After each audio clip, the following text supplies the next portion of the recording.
As principais autoridades econômicas dos Estados Unidos e da China retomaram hoje em Estocolmo, na Escócia, as negociações para tentar resolver questões comerciais de longa data entre as duas maiores economias do mundo. A China tem até 12 de agosto para firmar um tratado tarifário que seja duradouro com o governo de Donald Trump.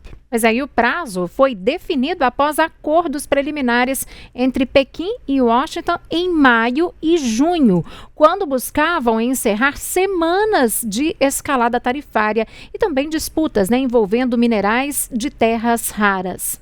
Pois é, o governo Trump estaria preparado para impor nas próximas semanas novas tarifas setoriais contra a China, incluindo sobre semicondutores, produtos farmacêuticos e também outros itens.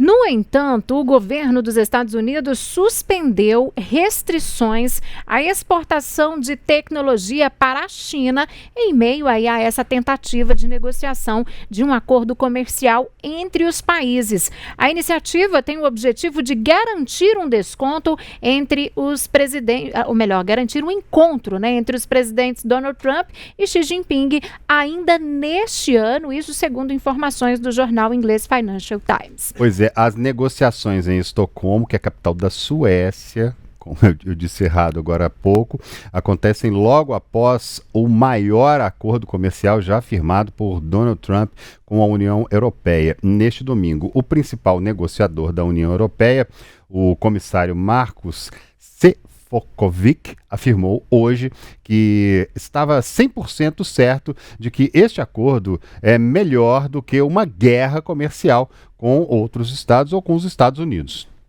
No entanto, nem todos no bloco europeu ficaram satisfeitos com o que se sabia sobre o acordo, que inclui aí uma tarifa de 15% sobre os produtos europeus exportados para o mercado americano. O anúncio do acordo foi feito pelo presidente americano Donald Trump e pela presidente da Comissão Europeia Ursula von der Leyen, após uma reunião na Escócia.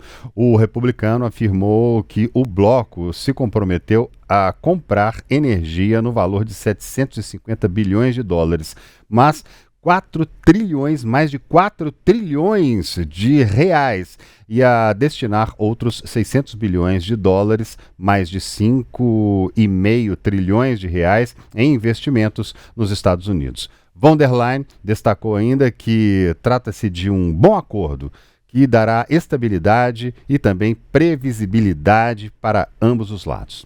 I think we both wanted to make a deal. You said something that is very important. It's going to bring us closer together. I think this deal will bring us very close together, actually. Was tough negotiations. I knew it at the beginning, and it was indeed very tough, but we came to good conclusions for both sides. So again, congratulations and many thanks. Thank you. Thank you. Nas capitais europeias, no entanto, as reações não foram unânimes. Para o primeiro-ministro francês François Bayrou, a União Europeia submeteu-se aos Estados Unidos com este acordo. E, na opinião dele, foi um dia sombrio para a Europa, que se resigna à submissão. Em contrapartida, a primeira-dama italiana Giorgia Meloni saudou o acordo. Ela afirmou que uma escalada comercial entre Europa e os Estados Unidos teria consequências imprevisíveis e potencialmente devastadoras. Para o chefe de governo da Alemanha, Friedrich Merz, o acordo evita uma escalada inútil nas tarifas comerciais. Faltando apenas 5 dias para o acordo com Trump, União Europeia, Japão, Indonésia, Filipinas, Vietnã, Reino Unido, Tégua, com a China e o Brasil, como está a situação? Vamos saber aqui. Pois é, André, a situação do Brasil é a seguinte: um grupo de senadores está nos Estados Unidos, para tentar negociar aí as tarifas impostas ao Brasil. Uma série de reuniões está agendada com congressistas norte-americanos e também representantes do setor produtivo do país. 8 senadores integram aí essa comitiva. Vamos ver quem são eles, quem são esses senadores que estão, portanto, nos Estados Unidos tentando aí negociar, tentando reverter essa situação junto a Donald Trump sobre o tarifaço. Carlos Viana, que é senador pelo Podemos de Minas Gerais, Jacques Wagner, do PT da Bahia, também o Rogério Carvalho, do PT, Nelsinho Trade, que é o coordenador, né, que comanda aí essa comissão que está por lá, a Tereza Cristina, também do PP, Esperidião Amin, do PP, astronauta Marcos Pontes, né, que é do PL de São Paulo, e também Fernando Farias, que é do MDB de Alagoas, são os integrantes dessa comissão, a comissão que está nos Estados Unidos tentando aí um diálogo, tentando uma negociação. Os parlamentares brasileiros que estão nos Estados Unidos tentam reverter ou ao menos proteger a aplicação, né, ou postergar, aliás, a aplicação das tarifas anunciadas por Donald Trump. No início do mês, o chefe da Casa Branca, né, que fez esses anúncios todos aí, que vem assustando todo mundo aí, não só o Brasil, né, Círia? Pois é, e o governador do Distrito Federal, André, o Ibanez Rocha, ele propôs ao vice-presidente da República, Geraldo Alckmin, uma reunião com governadores para discutir a tarifa de 50% imposta pelo presidente dos Estados Unidos, Donald Trump, sobre o Brasil.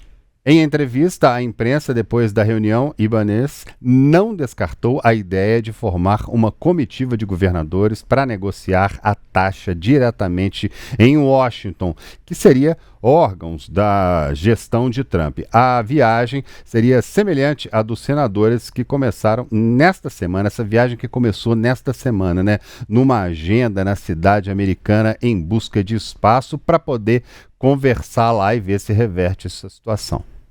A reunião foi bastante produtiva, o vice-presidente nos colocou a par do que eles estão fazendo dessa questão das tarifas e eu vim trazer para ele um convite do nosso fórum de governadores, todos os governadores muito preocupados, uns vão perder mais, outros menos, mas eu acho que nós temos condições de fazer um diálogo também com todos, unindo toda a classe política brasileira em torno desse que é um problema nacional. Então ele recebeu muito bem o nosso convite e as nossas assessorias ficaram de marcar a data para que eu possa comunicar aos governadores para que a gente faça esse fórum aqui debatendo esse tema que vai atingir muito a população brasileira. Não só na parte das exportações, mas também na produção. Nós já temos notícia em diversos locais de fechamento de frigoríficos, de empresas dando férias coletivas para os seus funcionários e em todas as medidas, uns perdendo mais, outros menos, mas quem perde no todo é a economia nacional. E os governadores se colocaram muito preocupados com essa situação e querem fazer essa reunião e a gente vem notando ao longo dos últimos dias que o principal interlocutor nessa matéria tem sido exatamente o vice-presidente Alckmin. Isso não impede também que o próprio presidente Lula, querendo, participe dessa reunião com os governadores. Então nós viemos nos colocar à disposição, a ideia foi muito bem recebida e eu espero que em breve a gente esteja marcando essa reunião para comunicar para todos vocês da imprensa, para acompanhar também e dar a divulgação necessária. Mas aí, em nota publicada hoje, a pasta que é comandada aí por Geraldo Alckmin informou que continua buscando diálogo com os Estados Unidos, mas sem qualquer contaminação política ou ideológica. Mas reforçou que a soberania do Brasil é inegociável. Bom, e agora a gente vai até Brasília. Vamos conversar com a repórter Lara Alves para saber se a Lara tem alguma novidade para a gente em relação a essas negociações aí dessa comitiva brasileira, negociação, né, do Brasil com os Estados Unidos sobre esse tarifaço. Boa noite para você, Lara. Ei, Círia, boa noite para você, também para o André, para a Larissa, todos que estão conosco hoje. Pois é, algumas coisas avançaram ao longo do dia de hoje, principalmente em relação à comitiva dos 8 senadores que partiu aqui do Brasil e deu início hoje a essa missão oficial nos Estados Unidos. O primeiro ponto que é importante a gente esclarecer para quem nos acompanha é que essa comitiva não tem intenção de atravessar as negociações que o governo federal tem tentado com o governo dos Estados Unidos e a Casa Branca. Na verdade, o principal intuito dessa missão oficial dos senadores é pavimentar um caminho e garantir o alívio das tensões entre os governos dos dois países. Então, eles pretendem, na verdade, abrir um caminho de diálogo para que, então, o governo federal faça as negociações que lhes são cabíveis, né? É importante a gente lembrar que, este momento, essa negociação cabe aos poderes executivos de Brasil e Estados Unidos. Pois bem, hoje pela manhã os senadores tiveram a primeira atividade dessa missão oficial. Eles se reuniram na Embaixada Brasileira em Washington, estiveram com a embaixadora, com diplomatas e outros representantes que atuam ali, também figuras do empresariado brasileiro, para discutir um alinhamento. A ideia é que essa missão, que tem um caráter institucional, ou seja, eles representam o poder legislativo brasileiro nesse movimento nos Estados Unidos, foi estar alinhado com o governo federal, para que em momento nenhum passasse a impressão de que os poderes estão brigados e separados neste momento em que é tão importante a união entre os poderes para garantir que esse tarifaço gere o menor prejuízo possível para as classes no Brasil. Pois bem, teve essa reunião, logo à tarde teve uma outra reunião que aí sim já foi um compromisso mais direto com o setor do empresariado norte-americano. Os senadores estiveram reunidos com empresários dos Estados Unidos na Câmara de Comércio e discutiram algumas saídas possíveis. A primeira coisa que foi discutida ali na mesa foi tentar separar o que é político do que é ideológico, na verdade separar o que é político do que é econômico. Pois bem, afastaram essas questões ideológicas da mesa de negociação e passaram ali para a questão econômica. Isso foi inclusive uma fala do líder da missão, que é o senador Nelsinho Trade, logo no final dessa reunião. Então, o que ele disse que ficou concordado ali naquela reunião foi o seguinte: foi feita uma sugestão para o empresariado norte-americano, ali através da Câmara de Comércio, para que eles enviem uma carta a representantes da Casa Branca pedindo pelo menos mais tempo para o início da vigência dessas novas tarifas. A gente vale lembrar que, pelo que disse, pelo anúncio feito pelo presidente Donald Trump, essas tarifas começam a valer já no dia 1º de agosto, sexta-feira agora. Então, estamos aí a 4 dias do início desse tarifaço. Então, essa carta deve pressionar o governo norte-americano a pelo menos segurar por mais um tempo. A avaliação é que esses 15 dias que foram dados pelo governo dos Estados Unidos ao Brasil não são suficientes para que seja orientado ou seja definida uma forma de atuação diante dessas sobretaxas de 50%, que para alguns têm avaliado que na verdade não se trata nem de um tarifaço, mas um embargo que impossibilita o comércio entre os países. Bom, além disso, surgiu uma outra pauta muito importante ali na mesa, que é a questão de um contato direto entre o presidente Lula e o presidente Donald Trump. Ali, durante a conversa que aconteceu depois da reunião, o senador mineiro Carlos Viana disse que está, sim, na mesa de negociação, uma ligação do presidente Lula para Donald Trump.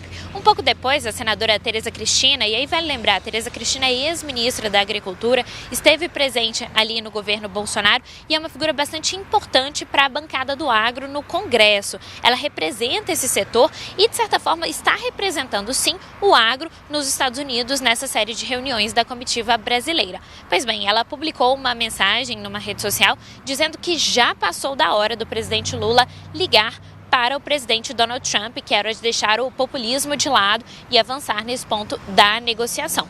Mas, por enquanto, aqui em Brasília, o que a gente tem é que quem continua à frente dessa articulação é o vice-presidente e ministro da Indústria, Geraldo Alckmin. Amanhã, essa comitiva de senadores tem uma reunião pela manhã com parlamentares, congressistas norte-americanos que são filiados ao Partido Republicano, que é o partido do presidente Donald Trump.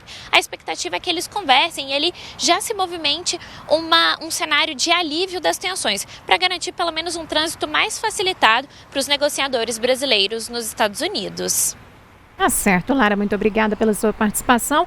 E ainda falando destas negociações, o governador Tarcísio de Freitas disse que tem tentado negociar a taxação comercial dos Estados Unidos ao Brasil de uma forma silenciosa. Ele ainda afirmou que a divisão interna é o que enfraquece o país. Estamos conversando. A gente está buscando parlamentares americanos, estamos buscando os contrapartes americanos, as empresas americanas, tentando pegar agentes do governo americano que possam sensibilizar para o tamanho do problema. E estamos fazendo isso de uma forma profissional, de uma forma silenciosa, para ver se a gente consegue atenuar esses efeitos. Porque, infelizmente, hoje, a gente vive um momento onde se busca tirar proveito político de tudo, se busca dividir o país. E aí o Ronald Reagan tem uma frase que é célebre, né, e que é super importante, super atual para o momento que a gente está vivendo. A gente nunca vai fortalecer o fraco enfraquecendo o forte. A gente nunca vai fortalecer o assalariado prejudicando o empregador. A gente nunca vai ajudar aqueles que precisam da ajuda permanente do Estado, fazendo o que eles deveriam também fazer. E é isso que a gente não pode aceitar. Esse cenário de nada pode estar acima do interesse nacional. E quando a gente fala em soberania, a pior agressão à soberania é a divisão interna. A divisão interna é o que enfraquece o país. Então, se a gente não botar a bola no chão, não agir como adulto e não resolver o problema, quem vai perder é o Brasil. E a consequência virá. E aí nós vamos trabalhar para que a consequência não venha. E o deputado licenciado Eduardo Bolsonaro respondeu por meio das redes sociais à informação e às afirmações do governador de São Paulo, Tarcísio de Freitas. Disse Eduardo Bolsonaro: desconfie de quem se mostra preocupado com a tarifa Moraes e não fala dos presos políticos ou crise institucionais, ignorando a carta do Trump, que é expressa na solução do problema. Está aí dizendo Eduardo Bolsonaro, que completou. Então, estão te enganando, julgando para a plateia e prolongando o sofrimento de quem dizem, né, na verdade, defender, disse o Eduardo Bolsonaro em resposta ao até bem pouco tempo aliado governador de São Paulo, Tarcísio de Freitas. Eduardo Bolsonaro, que permanece nos Estados Unidos, jogando bombas no Brasil. E falou bem o Tarcísio, né? Falou se posicionou de uma forma tranquila ali. Chegou a hora de unir, falando né? que o bem falou pelo bem ali do Brasil e deixar disputas internas. Bom, e em evento com investidores, o governador do Paraná, Ratinho Júnior, criticou a maneira como o Brasil reage diante do tarifaço. É alguém ir lá sentar com os Estados Unidos, como fez o Canadá, como fez a Índia, como fez a China, como fez o México, e parar de falar de desdolarização do comércio. O Trump não pegou o Brasil para discutir esse assunto por causa de Bolsonaro.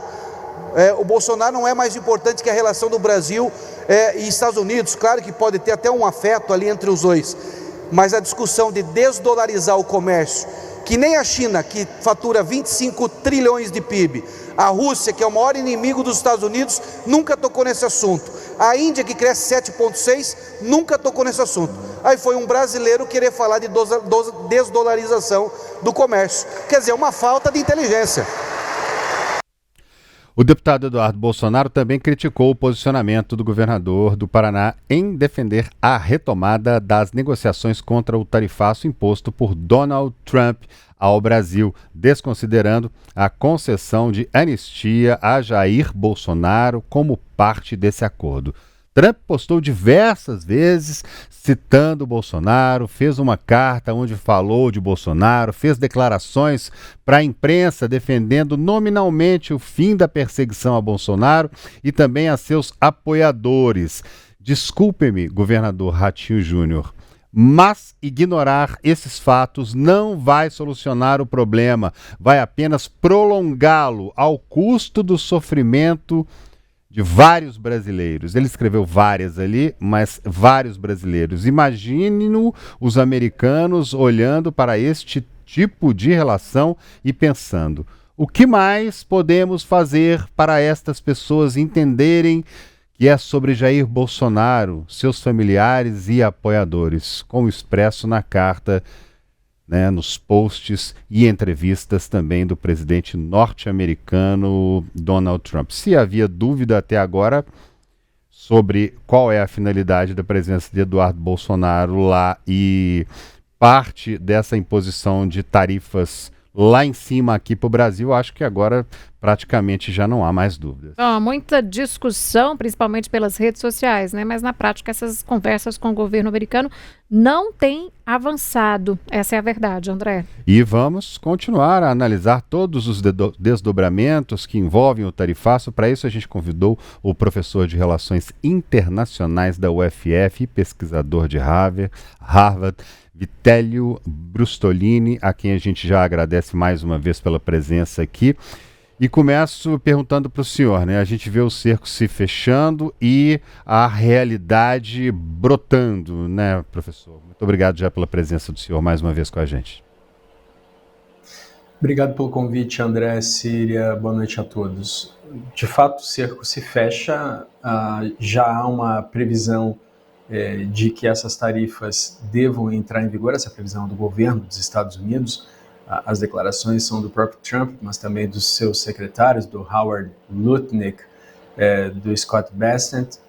Então, o governo brasileiro, nesse momento, pensa em planos B, em criar incentivos para setores afetados pelo tarifaço dos Estados Unidos, mas negociação mesmo entre os chefes de Estado ainda não ocorreu, André.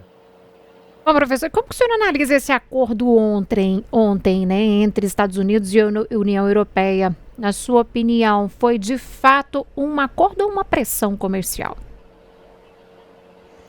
Olha, Cira, foi um acordo por pressão. Aliás, foi isso que a França disse, que a França viu com maus olhos o acordo.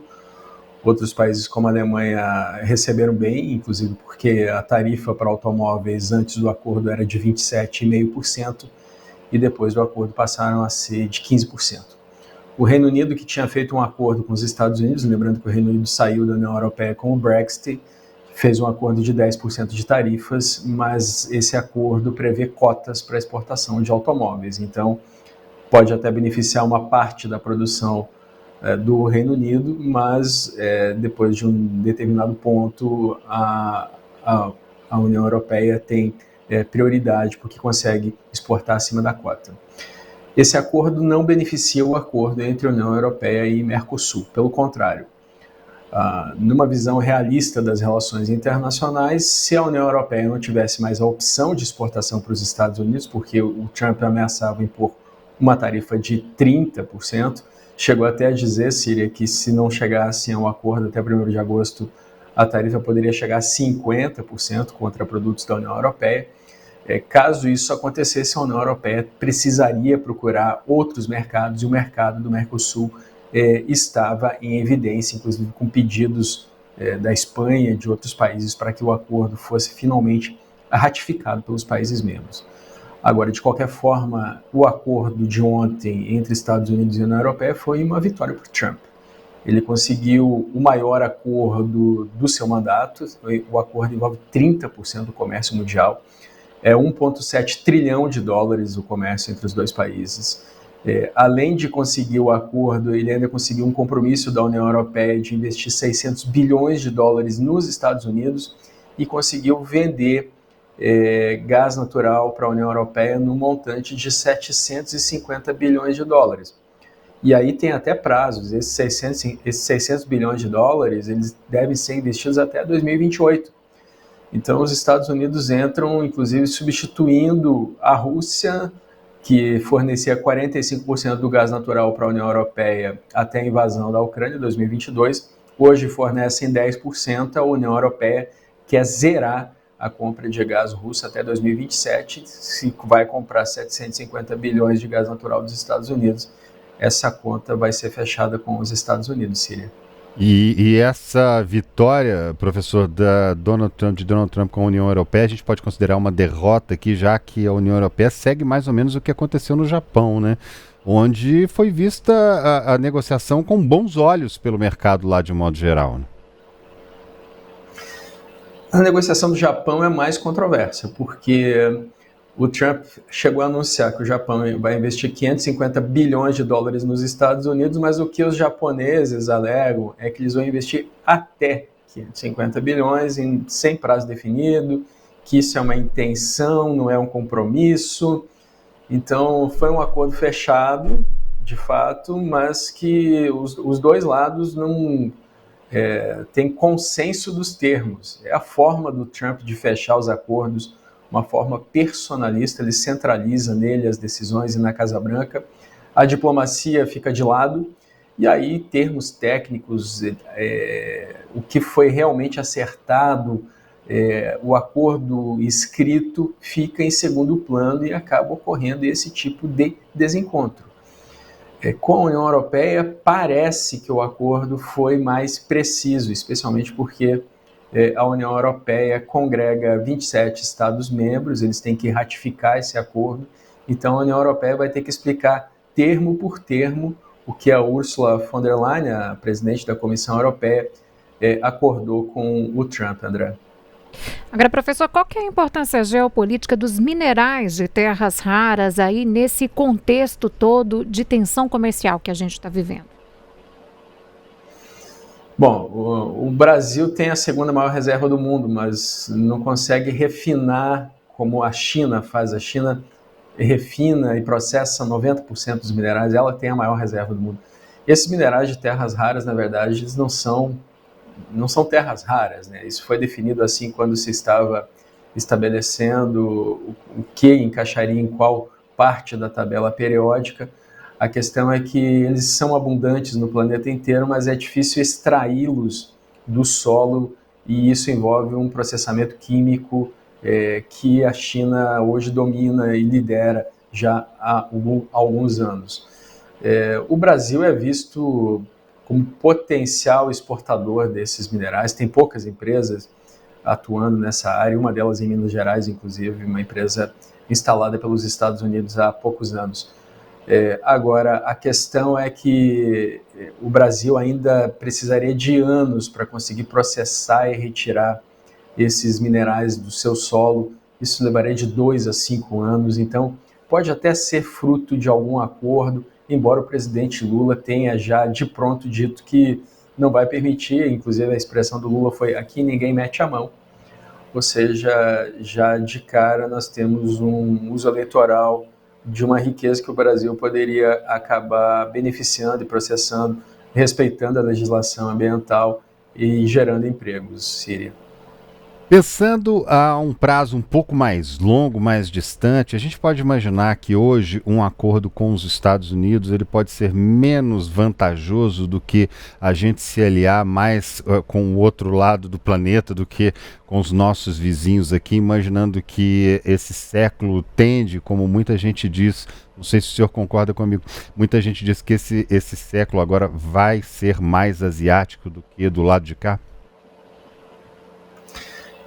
Esse é um dilema que o Brasil deveria ter evitado, André. Era exatamente o que a diplomacia brasileira precisava não fazer, não ter que escolher entre os dois maiores parceiros comerciais do Brasil. A China, que é o maior parceiro comercial desde 2009, e os Estados Unidos, que são o segundo maior parceiro comercial e o maior investidor externo no Brasil. Então era exatamente o que nós precisaríamos evitar. Inclusive, quando os Estados Unidos anunciaram tarifas de 10% ao Brasil, eram as menores, estavam entre as menores do mundo. Depois disso é que houve um desencontro total, na verdade os dois presidentes já não tinham diálogo. Durante a campanha eleitoral, o presidente Lula disse Deus queira que a Câmara vença nos Estados Unidos, chamou o Trump de nazismo e fascismo com outra face. Então já era evidente que os dois não teriam uma boa relação, mas só piorou, inclusive na cúpula do BRICS, naquele documento de 126 tópicos, nem é mencionada a substituição do dólar, mas o presidente Lula falou isso no encerramento da cúpula e no dia seguinte o Trump disse que aplicaria sanções aos países do BRICS que seguissem políticas anti-Estados Unidos. Não tem, além disso, como substituir todo o comércio que o Brasil faz com os Estados Unidos por China e por outros países. Por exemplo, a Embraer, a nossa maior empresa de defesa, em alguns anos, 70% da produção dela vai para os Estados Unidos. Então, em alguns anos, chega a 45%. Então, o piso é de 45% e o teto é de 70%. A Embraer vende muito para os Estados Unidos, tem empresas dos Estados Unidos. A SkyWest, por exemplo, que comprou mais de 70 jatos da Embraer, diz que vai atrasar as compras, porque não quer pagar 50% de tarifas para os Estados Unidos. Para quem nós vamos vender esses jatos? A China tem a sua própria indústria de aviação. Esse acordo que foi fechado ontem entre a União Europeia e os Estados Unidos deixa de fora a Boeing e a Airbus, ou seja, beneficia a empresa americana, a Boeing, e a empresa europeia, Airbus, e deixa de lado a Embraer, a maior produtora mundial de aeronaves executivas regionais. Então não tem como a gente substituir completamente os Estados Unidos. Tem outros mercados que também vão ser difíceis os Estados Unidos substituírem. Por exemplo, suco de laranja. Metade do que os Estados Unidos consomem provém do Brasil. O café. De 30% a 33% do café consumido nos Estados Unidos é brasileiro. Os Estados Unidos não conseguem, em curto e médio prazo substituir esses produtos. Carne bovina. No ano passado, o Brasil vendeu 1,4 bilhão de dólares em carne bovina para os Estados Unidos. É um produto nobre, cobiçado no mundo inteiro, e não é fácil dos Estados Unidos suprirem essa produção. Papel e celulose também, o Brasil é muito forte nos Estados Unidos, e os Estados Unidos representam 40% do nosso mercado de exportação de papel e celulose. E ainda tem aí o petróleo, combustíveis, máquinas, eletrônicos, aço, autopeças. Não é fácil destinar produtos, especialmente os manufaturados, as commodities, até a gente consegue escoar no médio prazo, mas os manufaturados, eles são específicos para uma linha de produção, específicos para um determinado país. E é muito especializada essa área e não é facilmente manobrável para outros mercados, André.